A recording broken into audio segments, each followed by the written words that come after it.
All right, hello everybody. Welcome back to Jiu-Jitsu Sisterhood. I'm your host Ashley, and I'm here again with Lauren Sears. Say hello.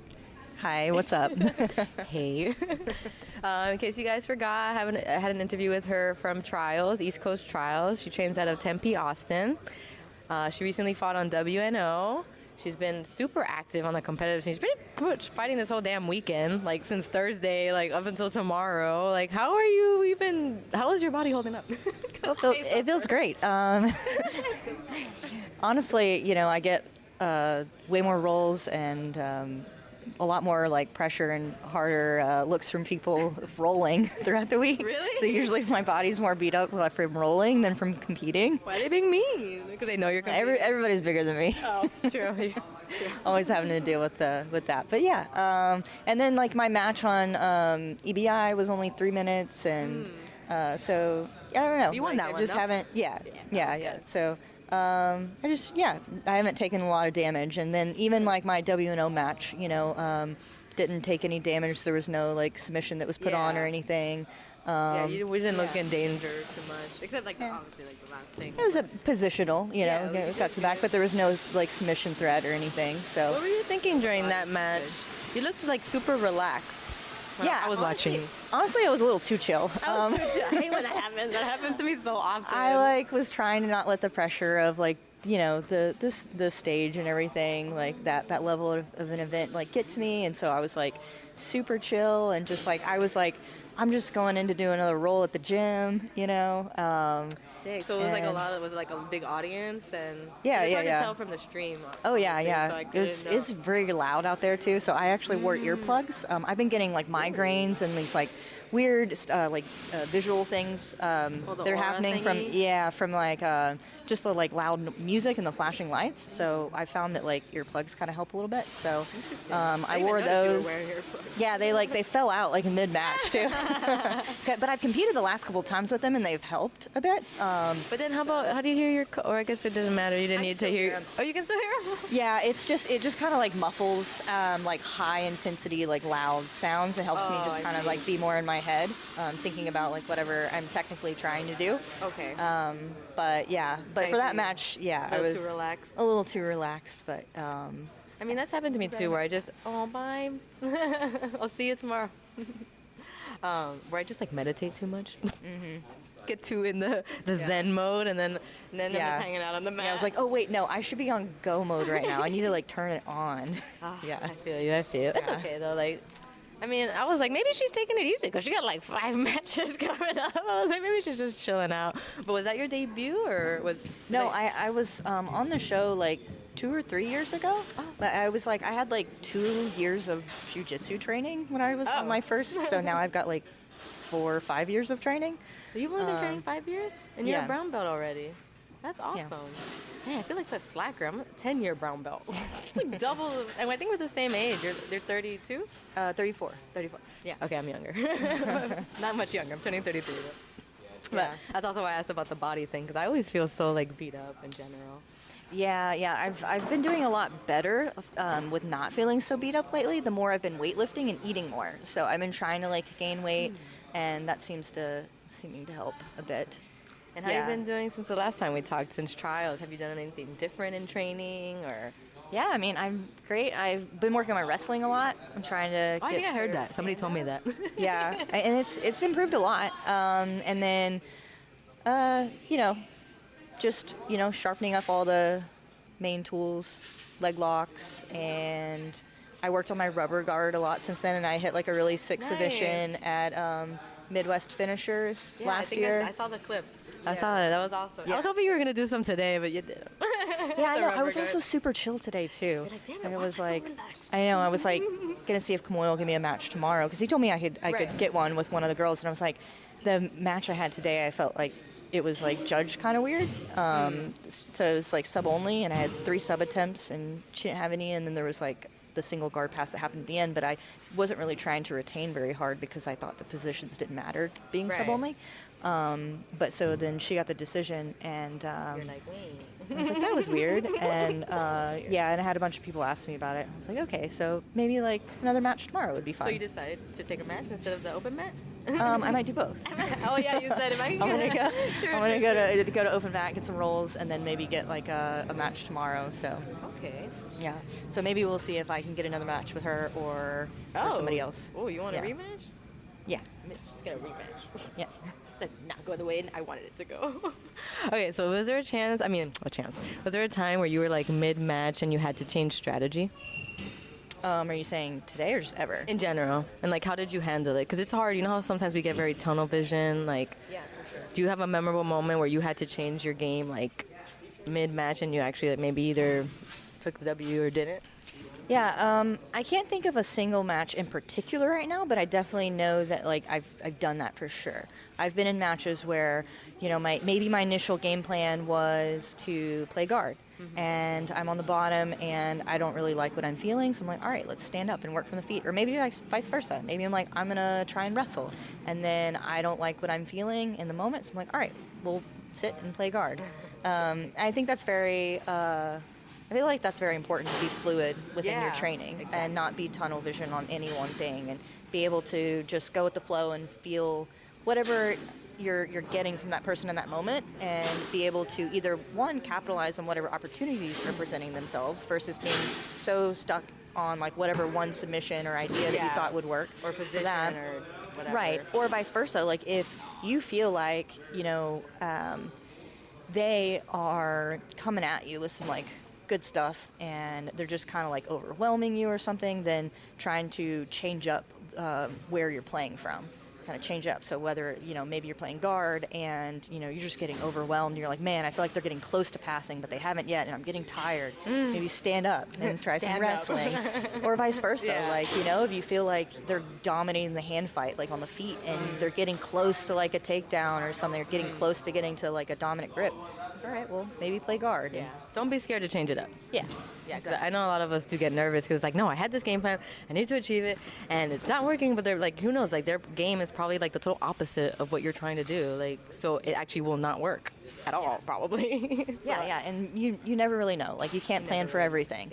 And so that's what I try to go into my matches now, is just to be more open. Like, I may have a general idea of like, hey, I'm going to try and wrestle at first, or I'm going to try and play guard at first, but I also like leave everything open to you know, the idea that like that can change like at any moment, right? I wanted to ask, what do you think about this whole CJI and ADCC thing going on? How do you feel about it? It's interesting. It's interesting for sure. Like with the fighter pay, the women's fighter pay. Like, I didn't know that women were getting like half the cost. I didn't know that either. Right? Yeah. Okay, so I'm not the only one. I'm so like, it's not very announced in general. So yeah. Does that make you like feel different about ADCC and like going to trials and doing all that? I mean, and now they just invited a bunch of people too. Yeah. So it's like all the people that work so hard. I'm like, oh my god, now they're just inviting people. Not saying that the people they're inviting are bad. I'm just saying like they work so hard to like get it, to get that medal, to be able to compete, and now everyone's like pulling out and moving over there. Yeah. So it doesn't make me want to get there any less. That's good. But it's still like, you know, it's the right now the. Do you feel like it's doing good? Competition. Oh, the CJI or the? No, the ADCC. Oh, ADCC. No. Yeah, ADCC. it's still top of the line. Yeah, of course. Yeah. But yeah, I mean, I don't know. I'm not sure like how I feel about it. I'm not sure how I feel about it. I think that it's really great that. You know, the CGI is CJI. I mean, sorry, I didn't even in my notice. brain right before I was like, don't do the thing, and I did it. I said the thing. It happens to everybody. Yeah. That's hilarious. It's everybody's heard that those three letters together for the whatever. CJI. Yeah. Anyway. CJI. Yeah. I didn't even notice, to be honest. I know. You messed it up.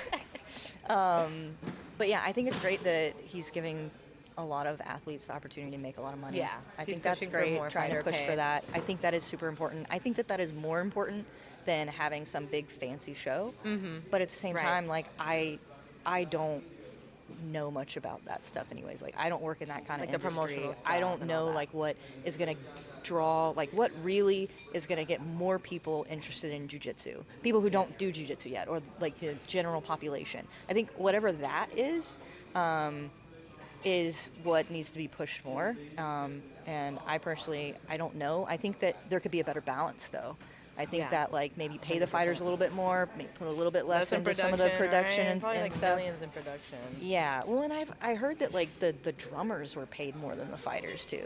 That was something I heard that I thought was wild. Way. So I don't know, but I didn't go there to watch the drummers. it's all stuff like I'm hearing. Like I don't know what's true. Yeah. Like I can't say. I just hope that he learns from all of this, Mo, and just realizes that the fighters do deserve more because they're the ones that make the show at the end of the day, not the drummers. Or whatever, even the production system. I didn't know that the fighters only made 10 grand, and when I found that out, I was like really surprised because I've seen Who's Number One matches that have paid out like 50 grand. What? Like, like I've seen so That's a many lot. shows that have paid out For a one lot super more fight? than that. Or for like a No, it was like a bracket. Oh, okay. Still. But still, yeah, it's still a lot. That's what ADCC is. It's bracket. Yeah. Yeah, in order to win. True. It's not like you just get that for showing up even.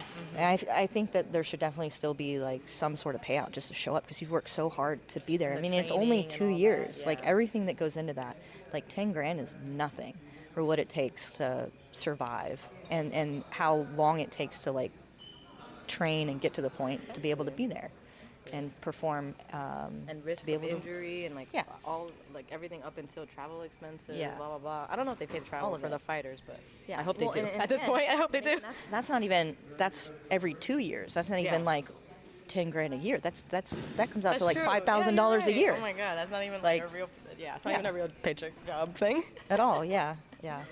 Also, I wanted to ask you about that because I figured, I didn't ask anybody else, but I thought you would have a good take on that. Because I do support the same thing, like the fighter pay and pushing Yes. for that, because, like that's what it's about. That's what we're here to watch, so. Yeah. Well, I guess we could end it on the last question of what's your most memorable victory? Now, that's a good question. I have several that are just very, very close to my heart. Just, What's yeah, your it was most meaningful.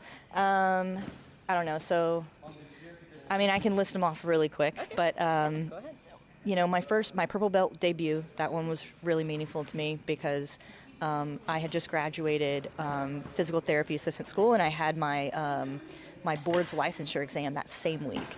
So I hadn't really been training for like 3 months before, and then I got offered to go. I just got my purple belt the same week that I graduated and got my degree, and then my debut was against a brown belt world champion. And so I had like no pressure on myself. I'm just gonna go have fun. And then I went out and I won my match by submission. That was pretty cool. Awesome. That's a great week. Yeah, that was pretty cool. And then I've also had a match last year at the 135 Emerald City bracket okay, where yes. I flew out to New York to be there to support my boyfriend who was competing in the men's 135 bracket. And then I'm there, and like 30 minutes before the match, they're like, we had people that dropped out. Do you want to jump in? And I was like 115 pounds. And I was like, fuck it, let's do it. Let's have fun. Let's go. Wow, yeah, big weight difference. So. Yeah, and so I jumped in just to have fun. I made it to the finals, and in my semifinals match, that was the match. Though I lost in the finals, but I was happy to just get that far. But in my semifinals match, I was going against a girl who's ranked, and she's a really awesome person. Also, had rolled with her maybe a couple weeks before out at Central, and That's funny. she's a lot bigger and stronger and very technical too. And so I had a really good match where I felt like I had a lot of good looks in the match, and so regulation went good. And then we went to overtime. It was EBIOT, and she was up on ride time, so it was the bottom of the third round. There was no way I was going to win unless I got a submission. Yeah. So I was like, all right, we've been going back the whole time. Let me go armbar. And I was able to separate, get into a triangle, actually. So I broke the grip, she gripped, I worked into a triangle, and then was able to separate the hands and finish with a armbar. Nice. So that one was a little emotional, afterwards, because I was just like, wow, I did that. I fucking did it. It was cool. Awesome. And I've had bad luck in EBI over time, so it was also just like, okay, thank you. Wow, I can actually do it. Okay, Yeah. I can do this. Yeah. Dang, So that one meant a lot to me. Awesome. Well, I really enjoyed talking with you. Thank you so much for talking to me again. If you guys don't follow her yet, I believe your Instagram handle is Lauren Sears Tempe.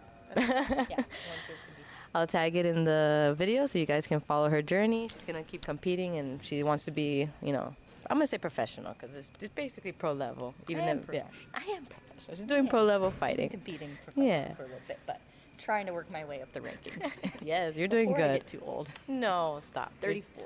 34. I still got like at least a good 6 years, at least. That was your wow. Yeah. I was like, I don't even know how far I could go, but I'm just gonna keep going until I fall apart.